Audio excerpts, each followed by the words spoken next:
দ্বিতীয় মেয়াদে ক্ষমতায় ফেরার প্রথম দিন থেকে ট্রাম্প তার এজেন্ডা বাস্তবায়নে নির্বাহী আদেশ জারি শুরু করেছিলেন। যেসব নির্বাহী আদেশ স্বাক্ষর করেছেন তার বিরুদ্ধে অভিবাসন বিষয়ক অধিকার গোষ্ঠী এবং ২২টি রাজ্য মামলা করে, যার উদ্দেশ্য ছিল প্রেসিডেন্ট ট্রাম্পের নির্বাহী আদেশ আটকে দেওয়া এবং প্রাথমিক পর্যায়ে তাই হয়েছিল। কিন্তু দেশটির জাস্টিস ডিপার্টমেন্ট এর সাথে একমত হয়নি। তারা সুপ্রিম কোর্টে আপিল করে এবং তাতে তারা প্রাথমিক আদেশ সাংবিধানিক হয়নি বলে যুক্তি তুলে ধরে।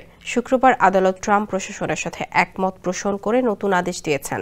মার্কিন সুপ্রিম কোর্ট শুক্রবার এই গুরুত্বপূর্ণ রায়ে প্রেসিডেন্ট ট্রাম্প ও ভবিষ্যতের সব প্রেসিডেন্টের হাতে আরও বেশি ক্ষমতা তুলে দিলেন।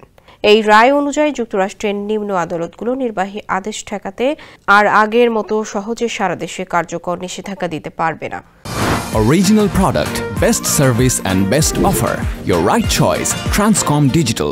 সুপ্রিম কোর্টের এই রায় অবিলম্বে এবং ব্যাপক পরিসরে প্রভাব ফেলবে, যার ফলে বহু নীতিমালা দ্রুত কার্যকর করার সুযোগ পাবে প্রেসিডেন্ট।